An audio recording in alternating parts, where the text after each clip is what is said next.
Mes chers compatriotes, nous sommes ce soir le mardi 4 mars 2025 et je veux faire avec vous un point sur la situation extrêmement évolutive de ce qui se passe avec la guerre en Ukraine, avec les jeux des acteurs, notamment les États-Unis, l'Union européenne, l'OTAN, la France, les pays de l'Union européenne, les pays en dehors de l'Union européenne, notamment le Royaume-Uni qui est assez actif. Alors, essayons d'y voir un petit peu clair.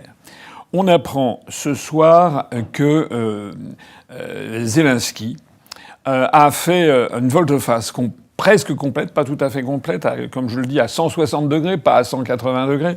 Et ça veut dire quoi? Ça veut dire que Zelensky, toute honte bue, a expliqué qu'il trouvait regrettable l'altercation qu'il y avait eu dans le bureau ovale de la Maison-Blanche. Okay, we have some news with regard to Zelensky in Ukraine crossing right now on X.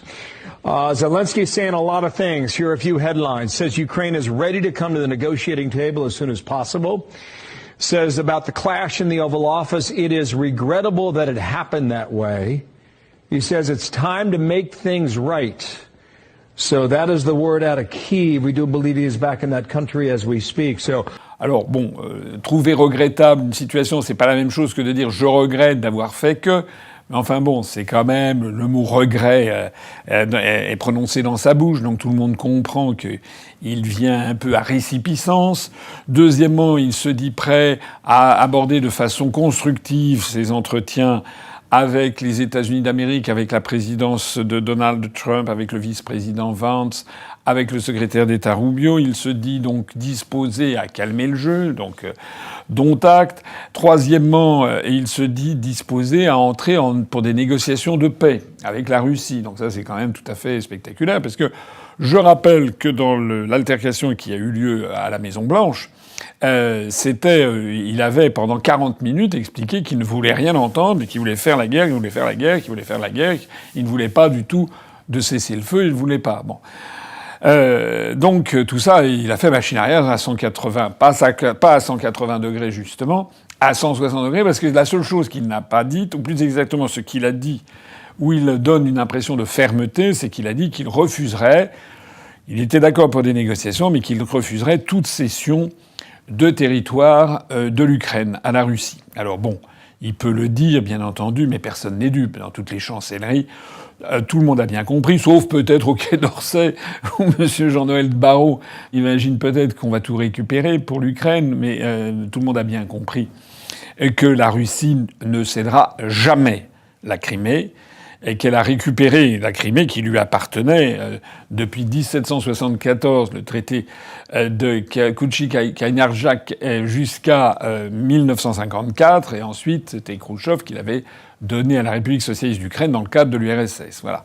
Et donc, je l'ai déjà dit 50 fois, la Russie jamais n'acceptera de rendre la Crimée à un pays, d'ailleurs, qui n'a pas de droit, à part la décision de Khrouchtchev, c'est un peu léger pour justifier un droit de possession, et tout simplement parce que ce territoire est entièrement peuplé de russophones, russophiles, orthodoxes, ayant des liens avec Moscou, beaucoup de militaires, et qui ne veulent pour rien au monde passer sous le régime de l'Ukraine et qui veulent être rattachés à la Russie. Et puis surtout parce qu'il y a également le port en eau profonde et en eau chaude de Sébastopol, qui est l'un des principaux ports de la marine russe. Évidemment, jamais la Russie ne cédera la Crimée, pas plus d'ailleurs que les républiques du Donbass, dont je rappelle qu'elles ont été intégrées en droit interne russe. Alors évidemment, je comprends très bien que des gens disent non, on empêchera ça, mais ça veut dire quoi? Ça veut dire qu'à ce moment-là, la guerre continue. Voilà. Et ça veut dire que la guerre continue, et si la guerre continue, il va falloir aligner effectivement maintenant des divisions et envoyer des armes. Or, je rappelle quand même que depuis 3 ans que la guerre fonctionne, où il y a quand même une quarantaine d'États derrière l'OTAN et les États-Unis qui se sont ligués pour aider l'Ukraine, n'en déplaise à Zelensky quand il a dit qu'il était tout seul. Je rappelle quand même que la Russie, mine de rien, non seulement elle n'a pas été détruite, ni vaincue, ni l'économie à genoux, mais c'est tout le contraire. Elle occupe 20% du territoire. L'armée ukrainienne est à genoux. Il y a énormément, il y a eu 500 000 morts. Et donc, comme l'a dit Trump, il a dit il faut arrêter le massacre. Voilà. Donc Zelensky a dit qu'il se refuserait à toute cession du territoire, mais ça c'est une rodomontade, mais en pratique tout le monde sait qu'il y sera bien obligé, sauf à vouloir continuer la guerre, et sauf qu'à ce moment-là, eh bien les États-Unis se retireront. D'ailleurs vous avez vu, ça n'a pas traîné. Si Zelensky a fait un virage à 160 degrés, 165, 170 degrés, en gardant encore un petit truc, c'est sur les territoires, c'est bien parce que Trump a annoncé hier et ça a été d'ailleurs effectif dès aujourd'hui, la suspension de toute aide militaire. Voilà, donc comme c'est eux qui payent, voilà. Hein, qui paye commande, comme on dit. Hein. Celui qui paye l'orchestre fixe la musique. C'est un proverbe, je crois, qui est plus ou moins américain. Alors, donc, voilà déjà l'état de la situation. La situation, elle prend évidemment de court Zelensky, il a été obligé de faire avec, mais elle prend de court les Européens. Et les Européens se retrouvent devant une situation... Alors, c'est incroyable, en fait, à quel point les pays d'Europe sont dirigés par des branquignoles, puisque... à l'évidence, ils réagissent aux événements, ils courent après les événements sans les prévoir. C'est-à-dire que, à partir du moment où il y a eu l'altercation à la Maison-Blanche, n'importe quel dirigeant ayant au moins 2 neurones un peu opérationnels dans le cerveau aurait la première chose qu'il aurait fait, c'est d'aller regarder ce qui s'était vraiment passé à la Maison-Blanche. Absolument sidéré là-dedans, parce qu'on a vraiment affaire à des dirigeants qui... en fait, enfin, je sais pas, ils ont un cerveau de poisson rouge, en fait. C'est-à-dire qu'ils ne voient pas 3 secondes à l'avance. Voilà, ce qui va se passer. Parce que, à partir du moment où on commence à dire, mais c'est scandaleux, etc., il faut soutenir Zelensky, on va y aller, on va faire la guerre. Enfin, c'est quasiment, on a vu monsieur François Hollande, qui était là à réclamer sur l'air des lampions une aide supplémentaire à l'Ukraine. Il faudrait quand même réfléchir un peu aux conséquences. Enfin, c'est incroyable, on dirait des enfants, ils ne pensent pas aux conséquences. Les conséquences, il va falloir de l'argent, et beaucoup d'argent pour suppléer au départ des États-Unis. Mais des sommes énormes, des sommes absolument monumentales.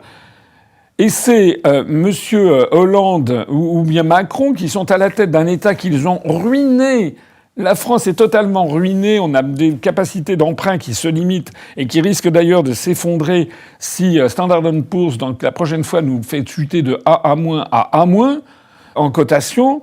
Ce sont ces gens qui nous expliquent qu'il faut y aller la fleur au fusil, mais c'est complètement délirant. Our decisions today send a clear message. We are putting our money where our mouth is.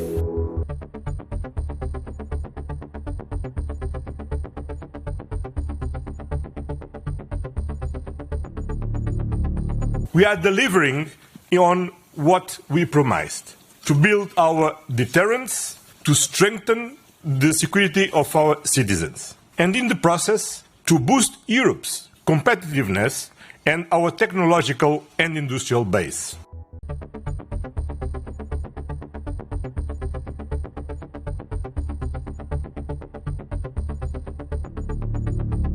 Связаны с сыном. Есть еще люди, которые хотят вернуться ко временам Наполеона, забывают, чем это закончилось.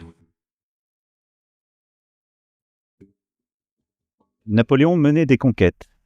La seule puissance impériale que je vois aujourd'hui en Europe s'appelle la Russie. Et c'est un impérialiste révisionniste de l'histoire et de l'identité des peuples. En tout cas, c'est un contresens historique dans la référence. C'est sans doute qu'il fut piqué du fait que nous avons démasqué son jeu. S'il y a un cessez-le-feu, ce n'est pas pour faire la paix durablement. Ce sera pour mieux reprendre la guerre.